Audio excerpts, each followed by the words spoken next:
Halo, assalamualaikum warahmatullahi wabarakatuh. Apa kabar teman-teman semua?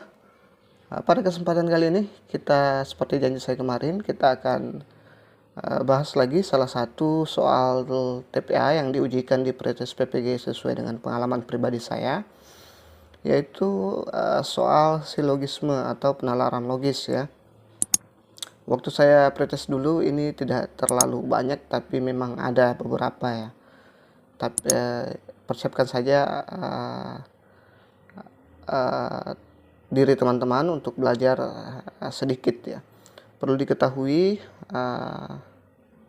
belajar TPA itu perlu juga, tapi jangan terlalu fokus ke sana ya. TPA itu mirip dengan TIU di CPNS.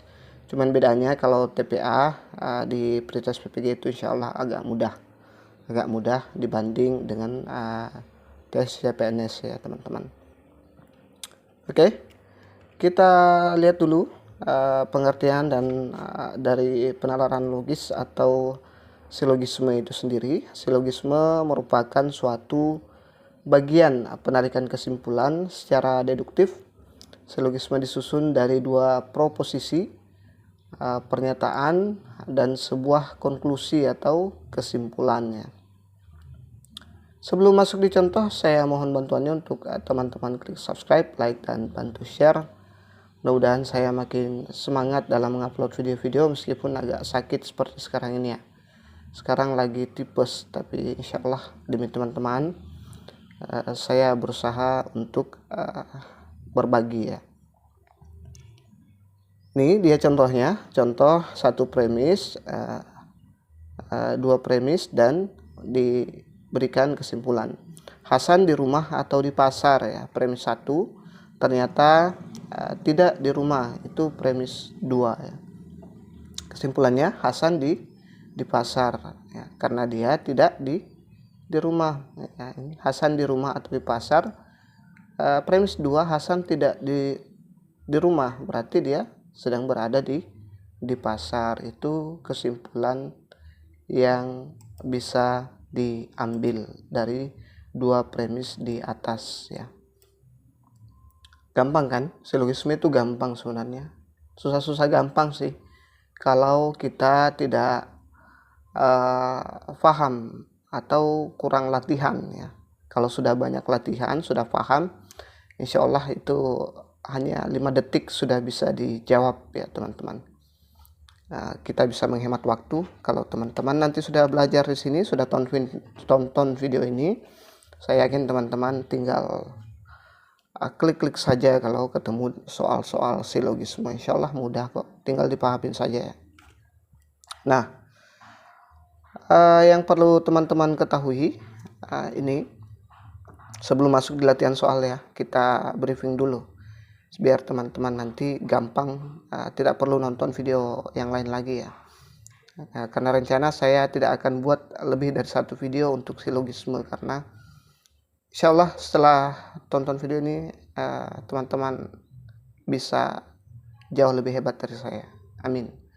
Aturan umum yang pertama, setiap premis bernilai benar ya. Jangan dibantah atau dipertentangkan dengan kenyataan. Jadi teman-teman tidak usah dibantah ya premis-premis yang ada ya. Ya, jadi berfokus saja pada premis yang ada. Jangan ngaur atau jangan keras kepala dengan premis yang ada. Misalnya semua kucing berbulu hitam ya. Jangan dibantah kalau tidak semua kucing tidak berbulu hitam ya. Jangan ya. Kemudian jangan menyimpulkan yang tidak disebutkan. Jangan menyimpulkan sendiri sesuatu yang tidak ada di premis. Nanti jadinya ngawur ya. Jadi teman-teman tidak usah menyimpulkan sendiri. Menyimpulkannya itu berdasarkan premis yang ada seperti yang tadi ini ya. Di sini kan dia tidak keluar jauh-jauh ya, antara di rumah dengan di pasar. Di premis 2 dia di rumah, dia tidak ada di rumah, berarti di pasar. Nah, itu dia kesimpulannya. Jangan menyimpulkan dia ada di sawah misalnya. atau dia ada di kafe misalnya, seperti itu ya. Itu maksudnya teman-teman. Kecuali ada keterangan tambahan, baru ya keterangan tambahannya itu bisa memperjelas kesimpulan yang kita buat, seperti itu. Baik, ini dia aturan khusus ya. Tadi aturan umum. Ini kalau ini sebenarnya sudah bisa dipakai ya, sudah bisa diandalkan ya. Nah, kita lebih masuk lagi ke aturan khusus ya. Ini aturan khusus penalaran logis ada yang pertama 1, 2, 3, ada 3 ya aturan khusus. Yang pertama itu jika P maka Q, P maka kesimpulannya adalah Q ya, seperti itu. Kemudian yang kedua, jika P maka Q negasi Q, maka hasil akhirnya pasti menggunakan juga negasi P. Nanti saya kasih contohnya ya. Mungkin teman-teman masih bingung, tapi yang sering ikut bimbel untuk CPNS saya yakin paham ini, atau yang sudah ikut tes CPNS ya. Aturan ketiga, jika P maka Q maka R, maka kesimpulannya adalah P maka R ya. Atau kalau mau mudah, teman-teman bisa menggunakan ilmu coret-coret ya. Kalau misalnya kayak gini, jika P maka Q maka P, kita coret saja yang kembar-kembar seperti ini, maka kesimpulannya tinggal Q. Nah, sama kan? Kalau gini juga, P maka Q maka kemudian negasi Q, kita tinggal coret saja yang sama, kita tinggal turunkan negasi P ya. Kemudian yang ketiga ini bisa juga kita langsung coret, maka kesimpulan yang ada adalah P maka R. Sama kan? Ya, sama ya teman-teman, semua sama ya. Tinggal coret-coret saja. Tapi ada juga beberapa silogisme atau penalaran logis yang tidak bisa dicoret-coret seperti ini ya. Tapi umumnya bisa kok ya. Oke, ini dia contohnya. Ini aturan yang pertama. Jika hari hujan, maka tanah basah. Hari hujan, maka kesimpulannya tanah basah ya. Tanah basah ya. Coba kita lihat. Jika hari hujan kita anggap sebagai P ya, maka tanah basah ini kita anggap sebagai Q ya. Oke. Hari hujan ini P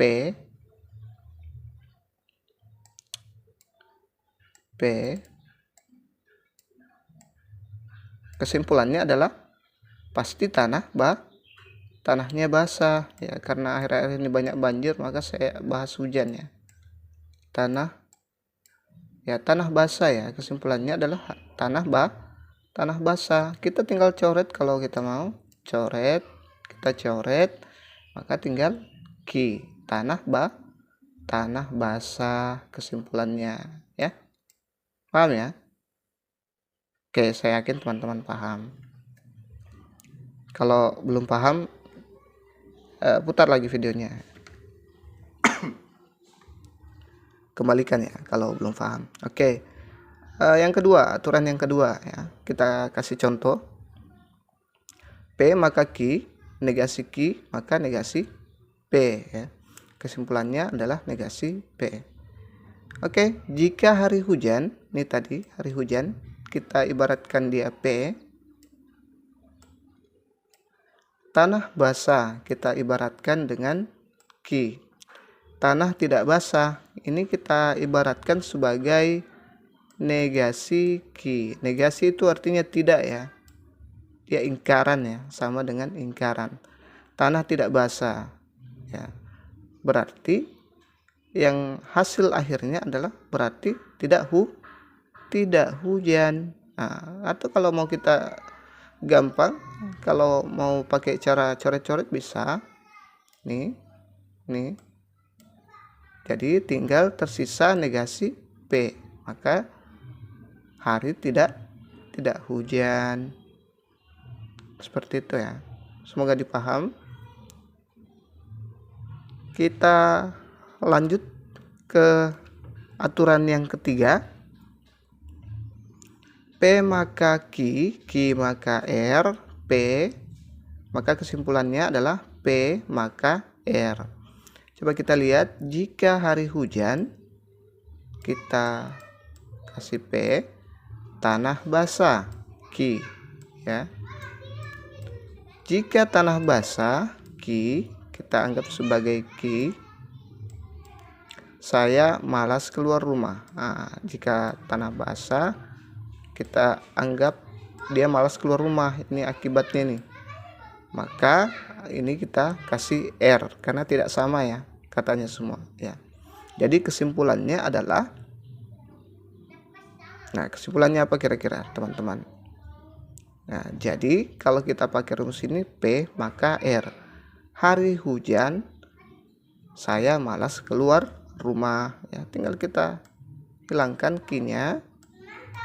Jika hari hujan, saya malas keluar rumah. Itulah kesimpulannya. Oke, kita coba lihat contoh soal latihan silogisme berdasarkan yang saya jelaskan tadi ya. Jadi kita coba-coba latihannya. Oke, beberapa anak bermain layang-layang. Semua layang-layang adalah kertas. Kesimpulan yang tepat adalah A. Beberapa anak bermain layang-layang di halaman. B. Semua anak-anak bermain kertas. C. Beberapa anak bermain kertas. D. Beberapa layang-layang adalah kertas. E. Semua kertas adalah layang-layang. Kira-kira yang mana nih jawabannya teman-teman? Ada yang bisa jawab? Coba kita lihat ya, kita kerja seperti tadi. Ingat rumus yang P, Q, dan R itu hanya berlaku, tidak semua bisa berlaku ya teman-teman. Ada juga yang memang tidak bisa digunakan rumus seperti itu kalau kalimatnya susah untuk dianalogikan dengan P dan Q seperti itu.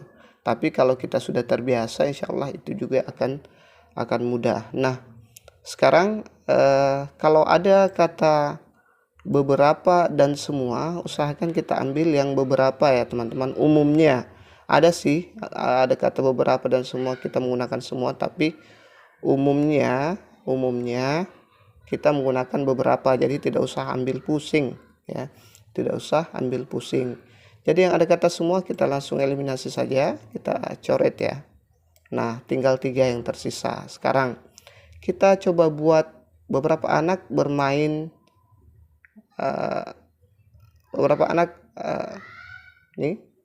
bermain layang-layang. Semua layang-layang adalah kertas ya.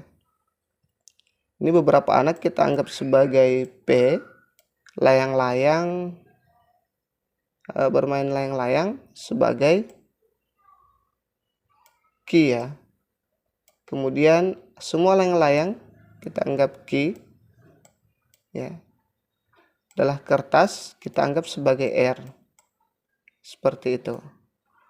Jadi kesimpulan yang tepat adalah beberapa anak bermain kertas, karena ini sudah kita eliminasi karena sama ya, Q. Nah, kuncinya adalah katanya sama ya.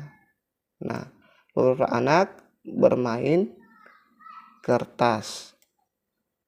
Coba kita lihat ada tidak beberapa anak bermain kertas. Ya, benar ya. Option C. Beberapa layang-layang adalah kertas. Tidak ya, layang-layang sudah kita eliminasi. Seperti itu. Beberapa layang-layang adalah kertas. Ya, salah ya. beberapa anak ya, bukan layang-layang. Oke. Semoga dipaham.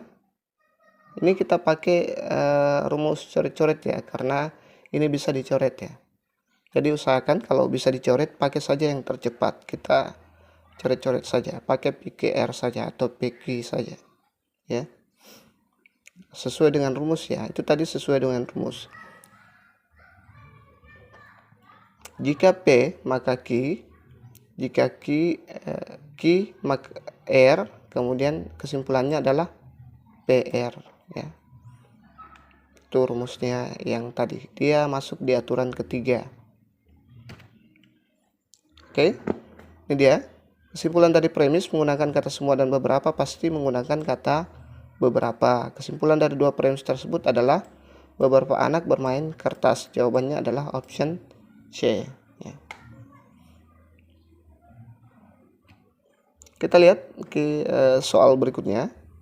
Beberapa anak sedang makan di warung. Semua warung ada di dalam lingkungan sekolah. Kesimpulan yang tepat adalah A. Semua anak makan di dalam lingkungan sekolah. B. Semua anak tidak makan di warung. C. Di dalam lingkungan sekolah tidak ada warung. D. Beberapa anak makan di lingkungan sekolah. E. Tidak ada anak yang tidak makan di lingkungan sekolah. Nah, kira-kira yang mana jawabannya teman-teman? Oke, coba kita lihat dulu apakah bisa kita menggunakan yang tadi itu. Mungkin bisa ya, coba kita pakai. Kita anggap ini sebagai P, beberapa anak, kemudian makan di warung. Kita anggap sebagai Q, dan ini semua warung kita anggap sebagai Q lagi. Ini kita anggap sebagai R ya. Jadi kita tinggal coret-coret saja seperti ini. Oke. Beberapa anak sedang makan di lingkungan sekolah. Ada tidak? Beberapa anak makan di lingkungan sekolah. Ya, ada ya. Option D ya yang benar. Sangat gampang kan? Sangat gampang. Oke, sangat gampang. Kita langsung ini P maka R. Coba kita bahas satu-satu. Semua anak makan di dalam lingkungan sekolah. Salah ya. Harusnya yang benar itu menggunakan kata beberapa. Jadi kalau ada semua, ada beberapa, kita mengambil yang beberapa. Jadi ini sudah otomatis tereliminasi ya teman-teman. Sudah masuk asar ya. Oke, sudah tereliminasi. Jadi tinggal 3 pilihan sebenarnya kalau kita sudah mengeliminasi. Nah, ini tidak ada kata beberapanya, tidak ada anak, ini sama sekali salah ya. Kalau tidak ada anak, ini berarti dia membantah premis yang ada, padahal yang ada di premis itu hanya ada kata beberapa atau semua ya teman-teman. Lihat nih, ini katanya tidak ada, berarti ini 100% salah ya. Jadi tinggal 2, di dalam lingkungan sekolah tidak ada warung. Ini juga otomatis salah. Siapa bilang tidak ada warung? Padahal semua warung ada di dalam lingkungan sekolah. Berarti ini juga salah. So, option terbaik ada di option D ya. Ini dia kesimpulan dari dua premis yang menggunakan kata semua dan beberapa menggunakan jadi kata beberapa anak di lingkungan sekolah ya. Makan di lingkungan sekolah. Jadi jawaban yang tepat adalah option D. Insya Allah kita akan lanjut setelah asar. Saya akan lanjut buat videonya setelah asar nanti. Saya istirahat dulu ya teman-teman.